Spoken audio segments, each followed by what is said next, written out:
강남 공동체 찬양 너무 은혜스러운 찬양입니다. 감사합니다. 제가 지난 주간에 제 아내가 친구를 통해서 받은 카톡을 통해서 그 내용 가운데 저에게 또 이렇게 전달해 준 내용이 있었습니다.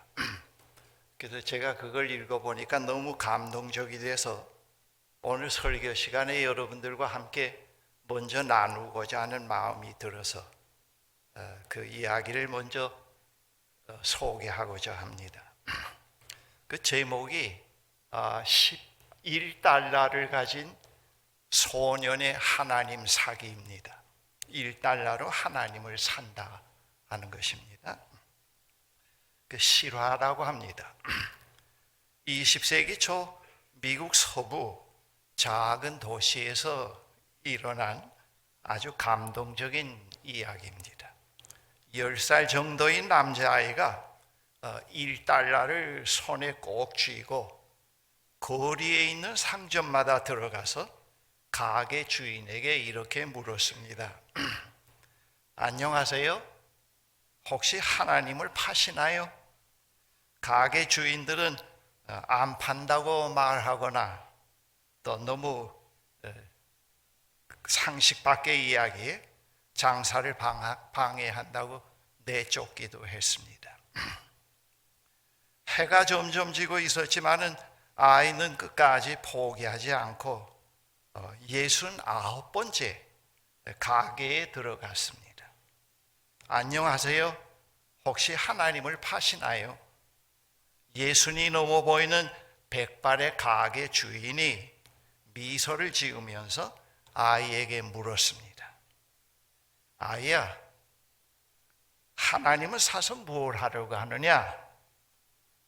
자신의 말을 들어주는 사람을 처음 대하는 아이는 감격에서 눈물을 흘렸습니다.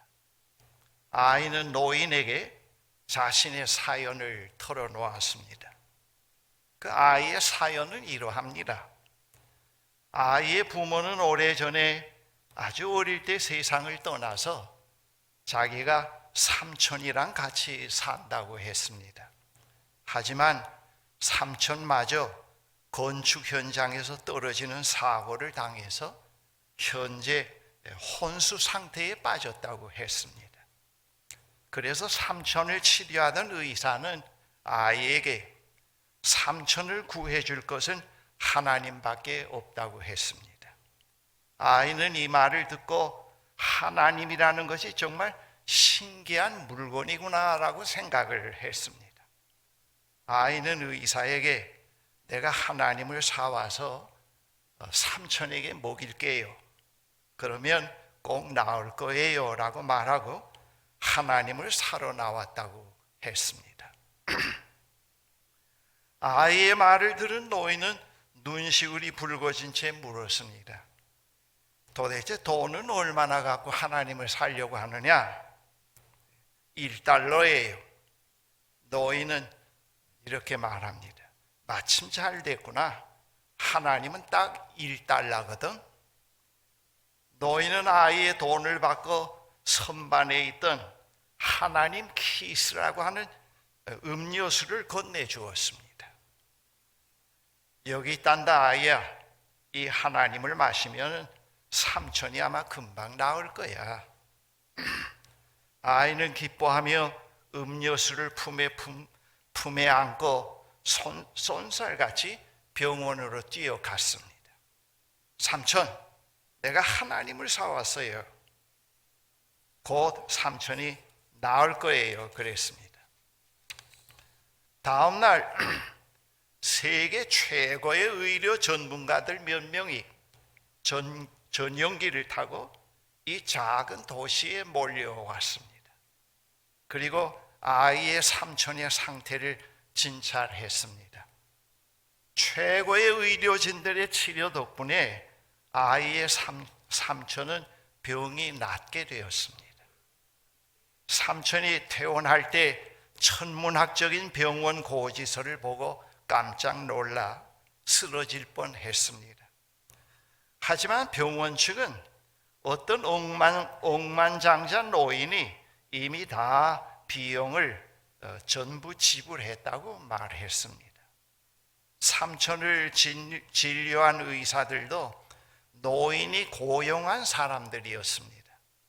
삼촌은 나중에야 조카가 나중에 들른 가게의 주인이 억만장자 노인이었다고 하는 사실을 알게 되었습니다.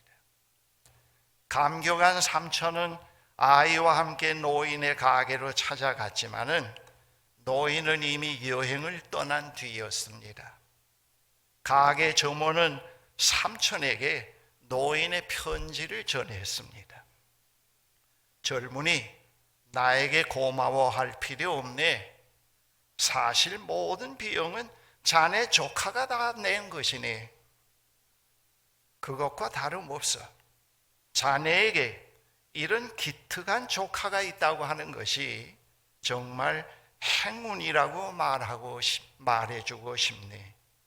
자네를 위해서 1달러를 쥐고 온 거리를 누비며 하나님을 찾아다녔으니 말이야. 하나님께 감사를 드리게 자네를 살린 것은 그분이시니 말일세.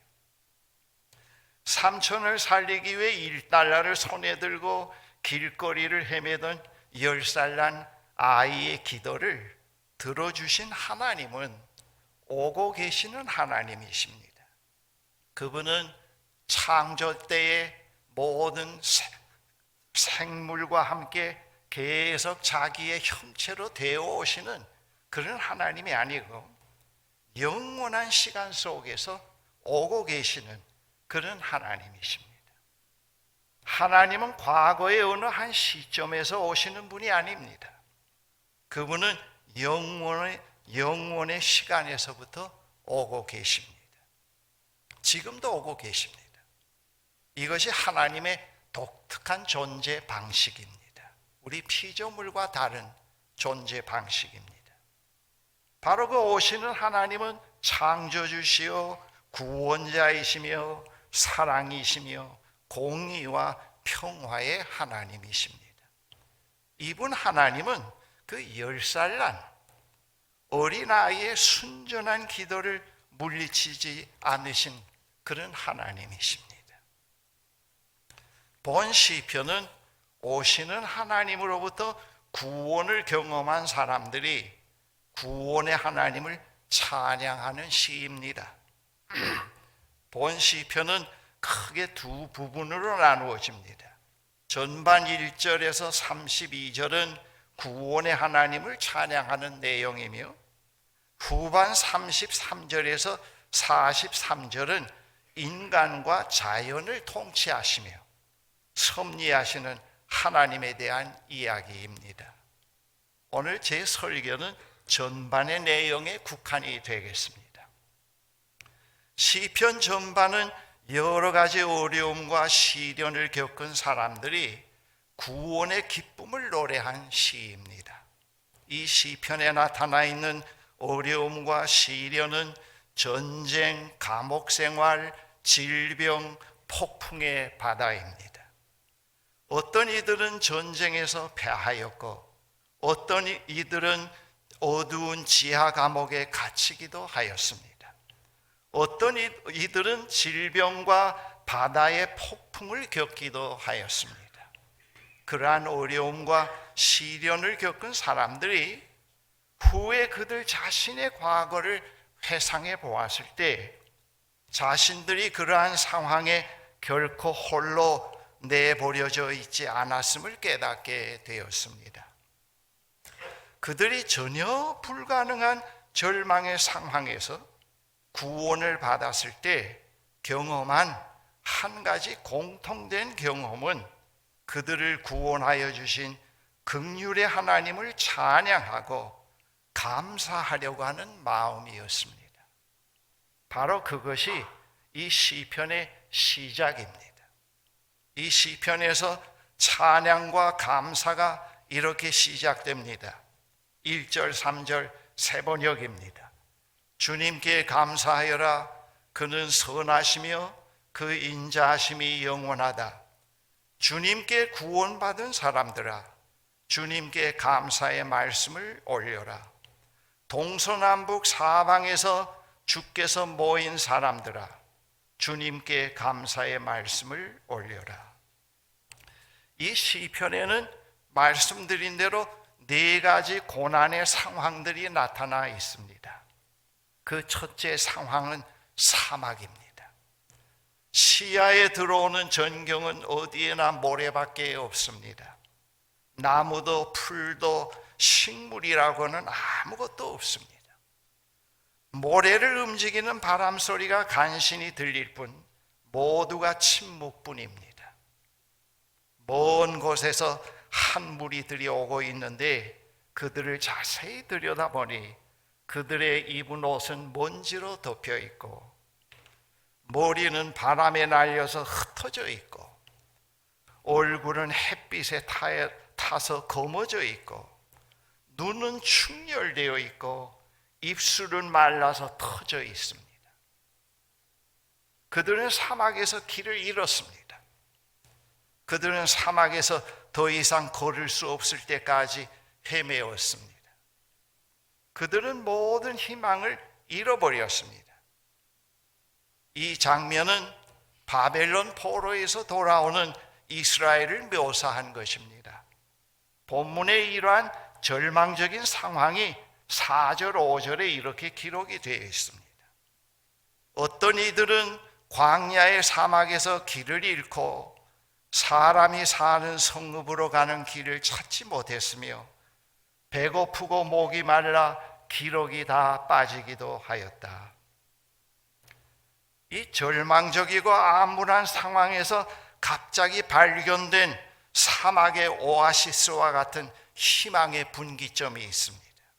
6절, 7절에 그러나 그들이 그 고난 가운데서 주께 부르짖을 때에 주께서는 그들을 그 고통에서 건지시고 바른 길로 들어서게 하셔서 사람이 사는 성읍으로 들어가게 하셨다 말씀합니다. 그 다음 두 번째 상황은 감옥의 내부입니다. 아주 오랜 옛날 감옥의 내부입니다. 그것은 어둡고 우울한 장소입니다. 죄수들이 발과 손에 착고를 차고 차갑고 축축한 돌벽에 쇠사슬로 묶여 있습니다. 간수들은 잔인하게도 죄수들을 차고 때립니다. 이 암울한 상황이 본문 10절, 12절에 이렇게 기록되어 있습니다. 사람이 어둡고 캄캄한 곳에서 살며 고통과 쇠사슬에 묶이는 것은 그들이 하나님의 말씀을 거역하고 가장 높으신 분의 뜻을 저버렸기 때문이다. 그러므로 주께서는 그들의 마음에 고통을 주셔서 그들을 낮추셨으니 그들이 비틀거려도 돕는 이가 없었다. 이 암울한 상황에서 그들은 하나님께 부르짖습니다.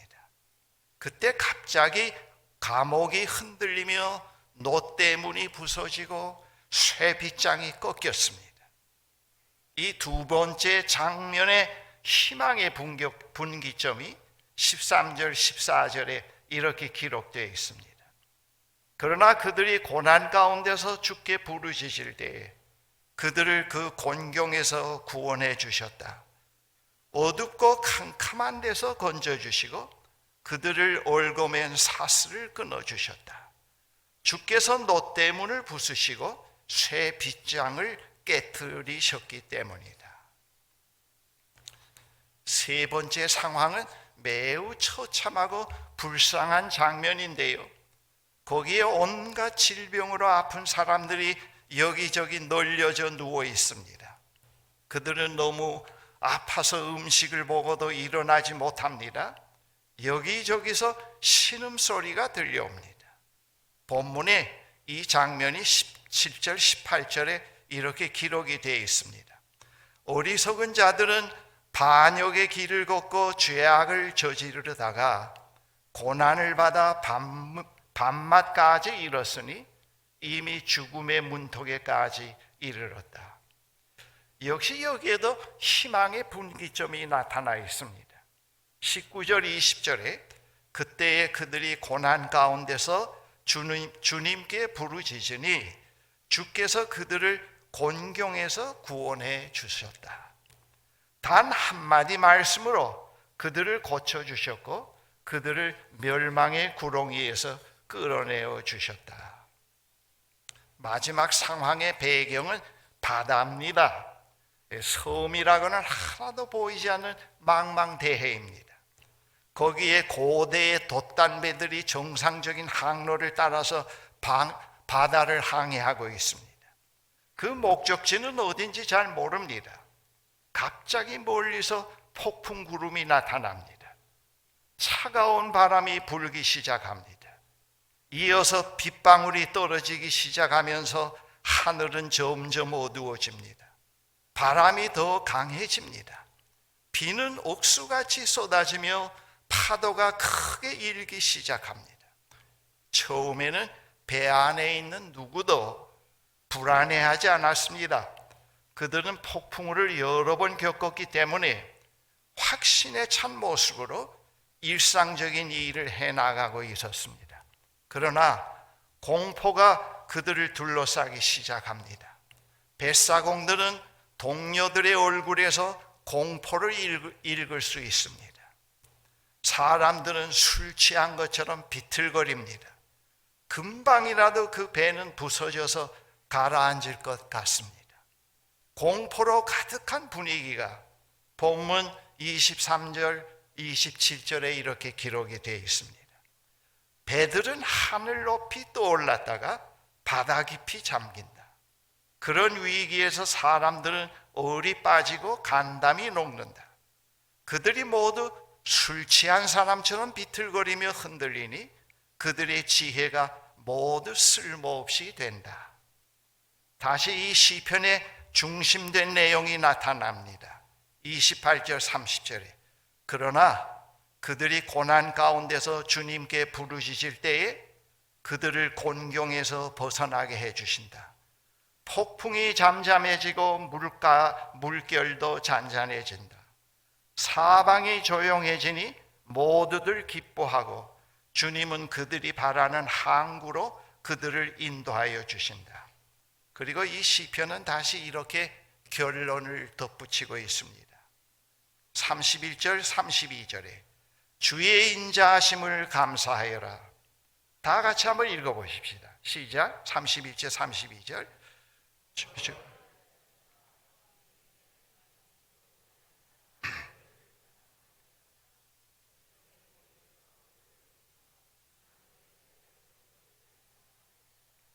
예, 주의 인자하심을 감사하여라. 사람에게 베푸신 주의 놀라운 구원을 감사하여라. 백성이 모인 가운데서 그분을 기려라. 장로들이 모인 곳에서 그분을 찬양하여라. 사랑하는 형제 여러분, 사막이나 감옥, 병상이나 풍랑이 있는 바다는 모두 실제 우리의 현실에 존재합니다. 그것들은 우리의 현실입니다. 이러한 것들을 통한 우리의 경험은 좌절, 절망, 우울, 고독, 공포입니다. 이러한 경험들은 희망과는 완전히 대치되는 경험들입니다. 이러한 경험들은 우리의 삶을 비관적으로 만듭니다. 그런데 놀랍게도 오늘 본문에서 말씀하시는 결론은 사막에서, 감옥에서, 병상에서, 폭풍이 있는 바다에서 나올 수 있는 길이 있다고 하는 것입니다. 사막에는 시원한 물과 오아시스가 있고 캄캄한 감옥 밖에는 상쾌한 공기가 있는 들판이 있으며 폭풍의 바다에는 잔잔한 물과 안전한 항구가 있습니다. 그러한 곳으로 우리를 인도해 주시는 분이 하나님이시라고 말씀합니다. 오시는 하나님에게 희망의 출구가 있다고 말씀합니다. 이것이 바로 이 위대한 시편이 우리에게 주는 메시지입니다. 우리가 불가능한 상황에 부딪혔을 때 우리는 혼자만 있지 않다고 하는 것입니다. 우리는 그걸 자꾸 영원한 것처럼 단정해버리고 거기에 출구를 보지 못하기 때문에 좌절합니다. 그런데 오늘 본문에서는 그것이 아닙니다. 그렇기 때문에 우리는 어떠한 절망적인 암울한 상황에서도 희망을 가질 수가 있습니다. 그렇기 때문에 그의 선하심, 그의 인자하심이 영원함이로라고 감사의 찬양을 드릴 수가 있습니다. 세계 제2차 대전 때 수많은 유대인들이 학살되고 죄 없는 자유인들이 독일의 유대인 학살 수용소 폴란드에 있는 아우슈비츠에서 피눈물을 뿌리고 죽어가던 그 현장에서 유대인들이 눈물을 뿌리면서 피 맺힌 절규를 통해서 외친 질문이 하나님 지금 당신이 어디 계십니까? 입니다. 하나님 지금 당신이 어디 계십니까? 어느 날 연합군이 수용소를 탈환하고 수용소 벽을 검사하다가 그 한쪽에서 뜻밖의 낡은 조각으로 쓰여진 찬송가의 가사를 병사가 보고 깜짝 놀라서 그 앞에 우뚝 서게 됐습니다. 아마도 어느 크리스찬이 그의 신앙 고백으로 기록해 놓았던 것 같습니다. 그 찬송가 가사 내용이 오늘 우리가 이 설교 후에 부를 304장인데 그 크신 하나님의 사랑 말로 형용 못하네. 두루마리로 이 하나님의 사랑을 다 기록할 수 없겠네. 바다를 먹물로 삼아도 하나님의 사랑을 기록할 수 없겠네. 이 놀라운 기록 앞에서 아연 실색하여 바라보던 병사의 눈길에 그 아래에 조그맣게 쓰여진 글자가 또 눈에 들어왔습니다. 그 글의 내용이 우리나라 말로 번역하면은 하나님은 여기 계시다입니다. 영어로 God is here. 그것이 써 있었습니다.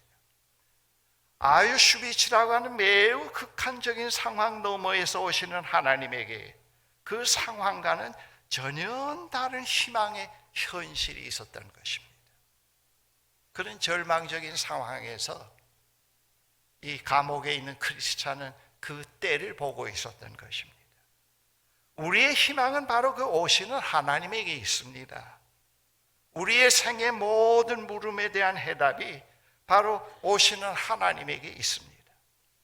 오시는 하나님은 사막의 생활에도 함께 계시고 옥중에도 함께 계시고 병상에도 풍랑이 있는 바다에도 함께 계십니다. 하나님께는 길이 있습니다.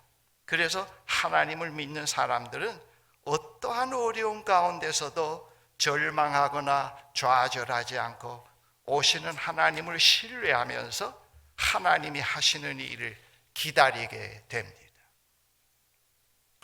오시는 하나님에 대한 깊은 신뢰와 희망은 생의 어려움 앞에서 상상을 초월할 만큼 우리를 침착하게 만듭니다. 요한 웨슬레의 일화 가운데 이러한 이야기가 있습니다. 웨슬레가 미국 집회를 인도하기 위해 배를 타고 바다를 건너가던 중에 풍랑을 만나게 되었습니다. 풍랑 가운데서 사람들이 서로 살겠다고 아우성을 칩니다. 풍랑과 아우성이 뒤범벅이 된 가운데 어디에선가 은은하게 찬송소리가 들려왔습니다. 웨슬레는 그 찬송소리가 나는 곳으로 찾아가 보니 배의 갑판 위 한 모퉁이 몇 명의 자매들이 모여 앉아 있었는데 그들의 얼굴에는 아무런 불안한 빛이 없이 매우 평화스러운 모습으로 찬송을 부르고 있었습니다. 그들은 모라비안 신도들이었습니다. 웨슬레는 거기서 깊은 감동을 받게 되었습니다. 그 후 그 사건은 웨슬레의 생애에 또 한 번의 거듭남의 동기가 되었다고 합니다. 우리는 현실에서 사막, 감옥, 질병, 폭풍과 같은 그런 어두움의 사건들을 피해갈 수는 없습니다. 똑같은 유형은 아니더라도. 그러나 우리는 그러한 가운데서 오시는 하나님의 구원의 손길을 경험해 오고 있습니다. 이것이 우리의 위대한 생애 경험인 것입니다. 우리가 이 자리에 예배하기 위해 모인 것도 그 구원의 하나님께 예배하기 위해서 모인 것입니다. 예배는 복을 받는 하나의 수단이라기보다는 구원을 경험한 사람들이 드리는 감사의 응답입니다. 제가 결혼한 후에 상당히 어려움이 많이 있었어요. 교회, 목회적으로도 가정적으로도 어려움이 많이 있어서 결혼 생활이 상당히 버거울 때가 초창기에 있곤 했는데, 제가 아내에게 늘 한 얘기가, 여보, 지금 우리가 이렇게 어려운 상황에 있는 우리, 미성숙된 우리의 모습, 고난에 대해서 대처해 나가지 못한 우리의 약한 이러한 모습, 쉽게 절망하고 좌절하는 우리의 모습이 이게 전부가 아니야.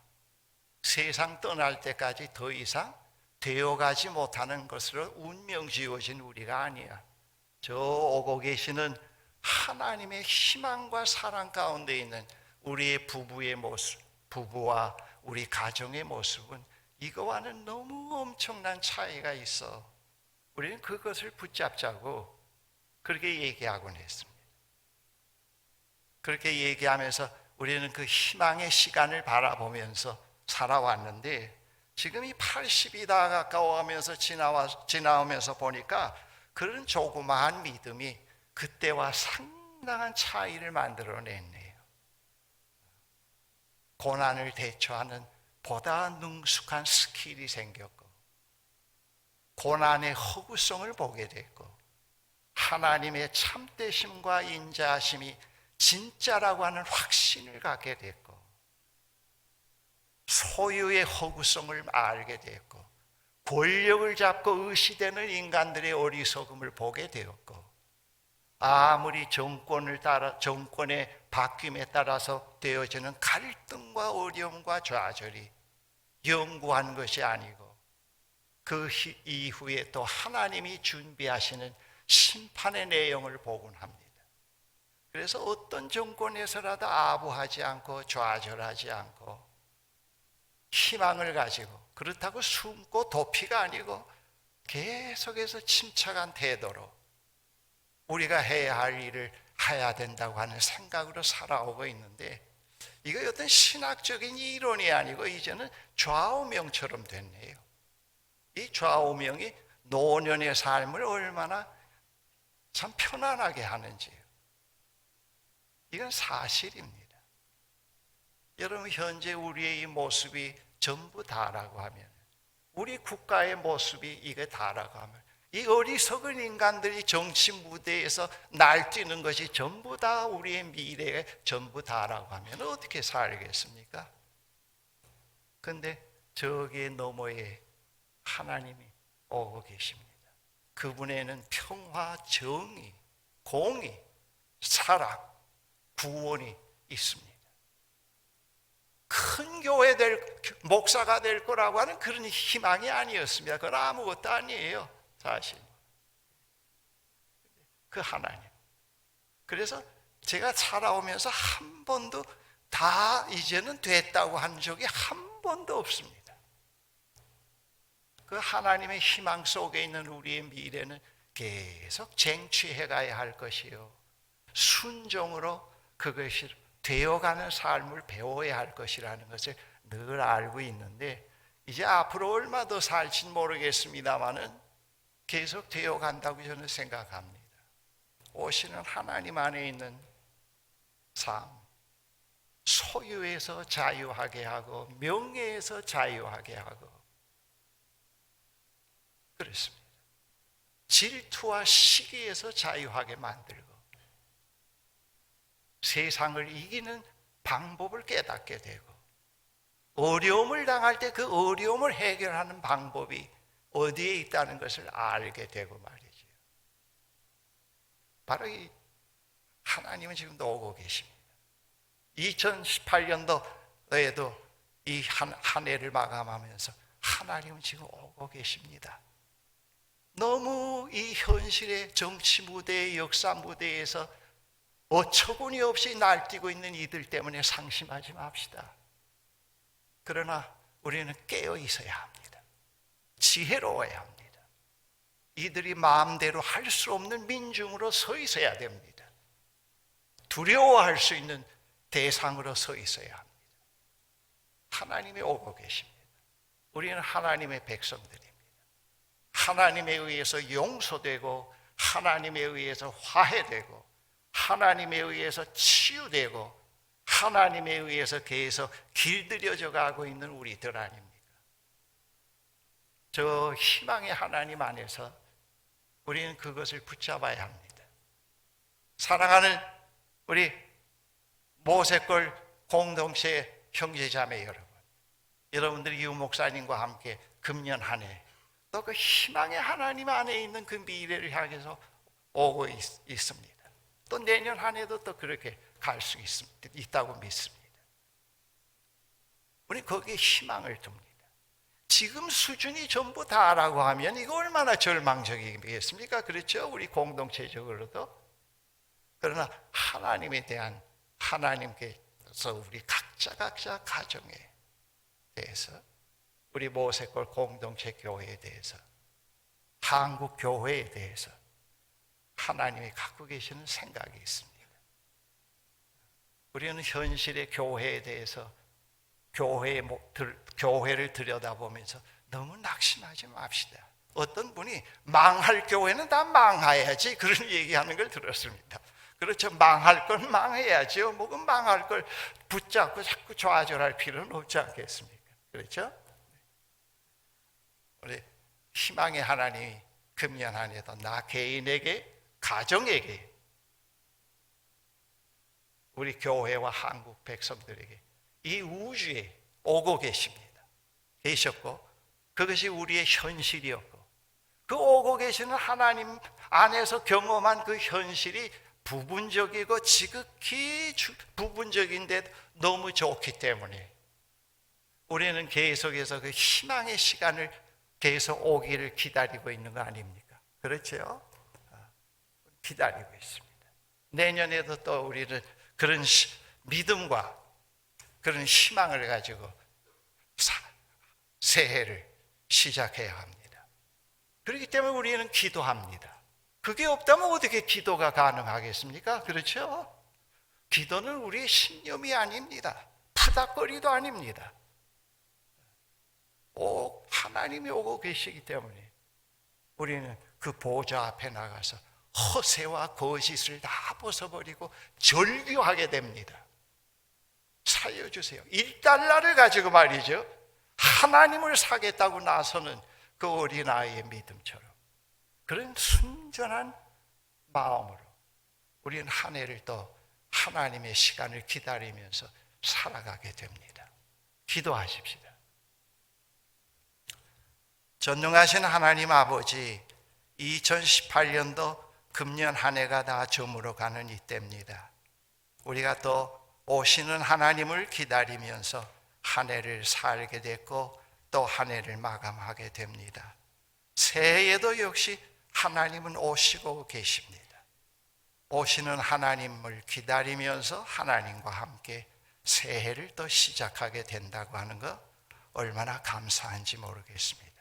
어떤 어두움과 고난 속에서도 생을 포기하지 말게 해 주십시오. 그것이 전부 다라고 속지 말게 해 주십시오. 우리의 미래를 늘 절망과 좌절로 선취해 가지 않게 도와주십시오. 전능하신 하나님과 함께 오는 그 미래를 바라보면서 우리가 한 발짝 한 발짝 새해도 옮기는 저희들이 되게 해 주시옵소서. 예수 그리스도의 이름으로 기도합니다. 아멘.